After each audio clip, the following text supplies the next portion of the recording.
as we find ourselves amidst these weird and interesting time where we are all restrained in our homes due to the ongoing quarantine, I have decided to go back and play Quantum Break again after 4 years since the release, and let me tell you this, the game still holds up to this day.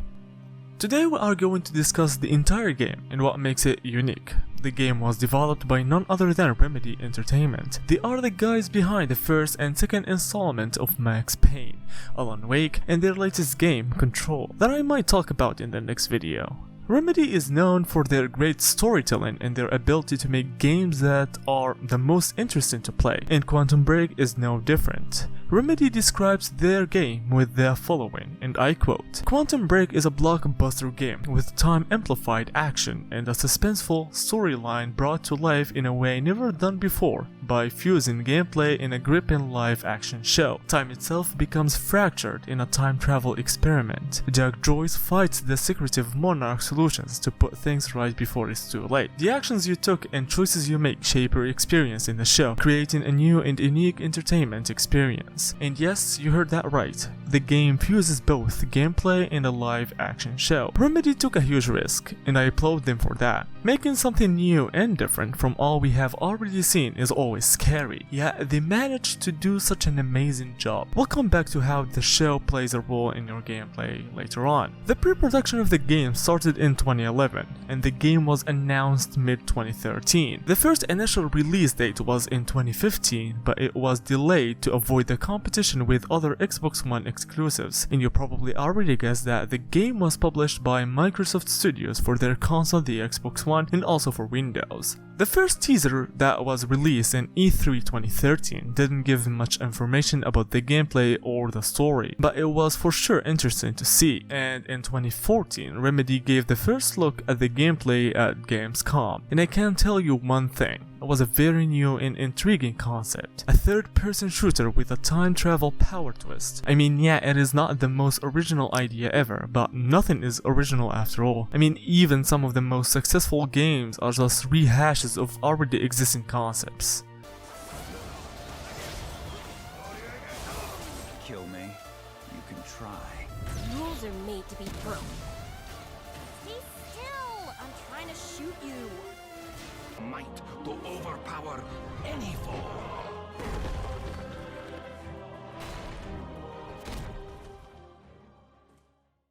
Going forward to Gamescom 2015, we get an actual trailer of the game, and we can see a lot of differences between what we saw in E3 and now. And the major element is the protagonist was changed from Sean Derry to Sean Ashmore, and to be quite frank, it was a good change. We also got our first look at the major characters in the story. Of course, Jack Joyce was played by Sean, Paul Serene was played by Aidan Gillen, Will Joyce was played by Dominic Monaghan, and Martin Hatch was played by none other than Lance Reddick. The hype increased as the release day got closer and closer, and Remedy, as they promised, delivered a good game in my opinion. Not perfect, but a good one. The gameplay mixed with the storytelling that Remedy known for is what sets Quantum Break apart from all the sci-fi superpowered genre of games, plus the fact that Remedy did something new and innovative that no one has experimented with before. Those were all some points that made Quantum Break such a unique experience. Of course, not everyone did like the approach that Remedy took, and that is a fair point. So let's talk a bit in depth. I won't be talking about the story to avoid spoiling enjoyability of misery of such a good story, but I will discuss the gameplay in the live action show. In starting with the gameplay, it does feel like any other third-person shooter. The moment you get the hang of it, you are set. It does get quite repetitive over time, but still enjoyable. What makes the difference between this game and other third-person shooter is the superpower that you get to learn over the course of playing the game. You have 6 powers in total, and they are Time Vision, Time Stop, Time Dodge, Time Shield, Time Blast, and Time Rush. Using all these abilities makes the fighting unique every time. Of course, Quantum Break is not the first to implement powers into a shooting game, but they did it right, and it's a fun game mechanic. The game is linear. You go from point A to point B. Everything is scripted. You don't have the ability to roam freely in the game's world like GTA or Red Dead Redemption 2. The developers restrict your movement so the story can be developed and also to focus more on the story side of the game. So the game hasn't much replay value, as playing for a second time can be quite boring as you probably know what to do in each level. And that is fine as a lot of games do the same. But some aspects of the gameplay are downright annoying and frustrating. For example, the mechanic of picking up the chronon sources. They are a shiny light that you approach and hold Q to pick up, and they provide you with points that gives you the ability to upgrade one of your superpowers. On paper, this sounds good, and a lot of games have done the same before. But what is annoying about them in Quantum Break is the fact that while you are in the middle of the level listening to NPCs talking, you have to split from them to collect said chronon sources. Over time, this gets tedious to do as it kills the rhythm and slows the pace of the story. There is also the horrendous ability called jumping. It is so fucking bad in this game. I understand that Remedy went with the realism, but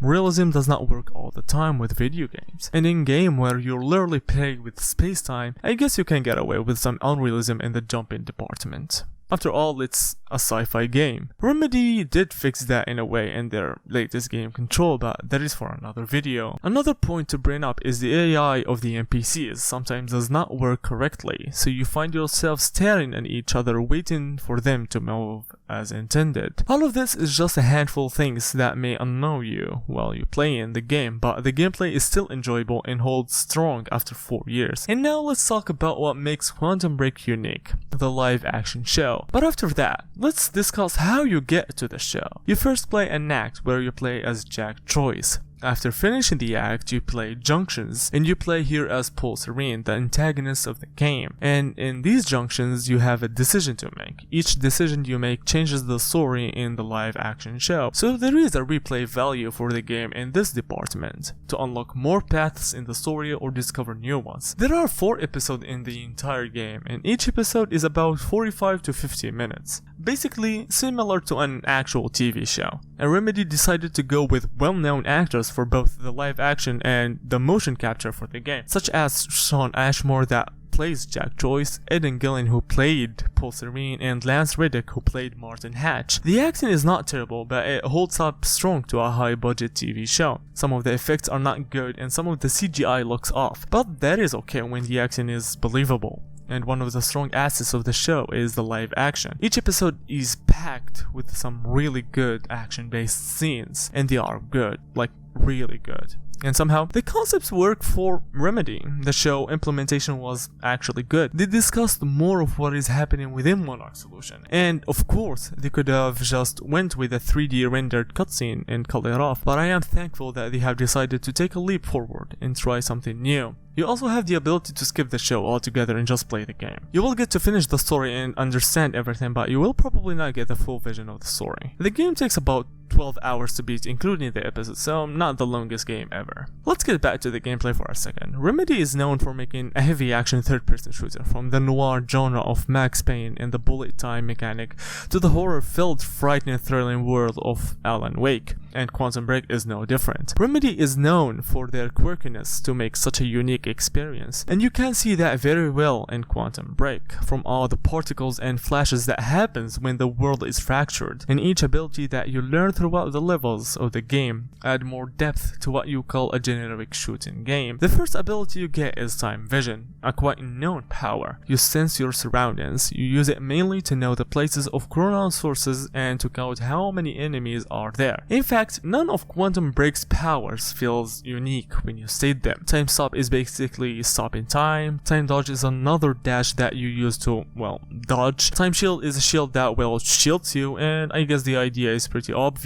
But even then, the combination of these abilities are what makes the gameplay such a blast. But let me first give you an idea of the enemies you are going to face throughout the levels. The regular Monarch's guards that are easily done with. Monarch technicians who are able to move move within the frozen time because they are equipped with a chronon harness. Strikers who are like the technicians but have the ability to dodge with a high speed, so taking them is quite a challenge. The heavy armored guards who deal shit ton of damage and takes literally no damage in return. And finally the juggernauts, which are a better version of the latter. They just can't operate within the frozen time, and all the bullets you shoot at are reflected. The only way to actually deal damage to them is to damage their exposed chronon equipment located at their backs, so the shooting varies depending on the enemies you are facing. And going back to the superpowers, even if these sound dull and quite repetitive, the implementation and the approach that Remedy took while designing each ability is what makes them worth it. In each shooting, you use each ability in a different way to win the fights. You start by using time vision to scout the locations and the type of each enemy, so you can plan your next move. You use time stop to stop a specific place and everything within that space, such as enemies and time, and you shoot at that place. This leads to all the bullets being stuck in time until the power is stopped, leading to a huge amount of bullets bursting through an enemy, dealing a huge amount of damage. And I found myself using this quite a lot facing the heavy armored guards. You use time dodge to dodge attacks, and as a reward, since you are moving so fast in time, the time is slowed for a couple of seconds, giving you more focus in a window to take on certain enemies. And if you dash to an enemy, you melee attack them and stun them for a short period of time. Time shield you use when you get damaged as a way to heal quickly, and also to see the bullets reflect like fireworks in a really visually stunning manner. It also doubles as a damaging type of power, so if you use it in a close range to an enemy, you send them flying through the room, and you can combine it with time dodge. Dash to a group of enemies and immediately activate the shield. Now, Jack cannot use grenades, but instead he uses a time explosive ability, of course.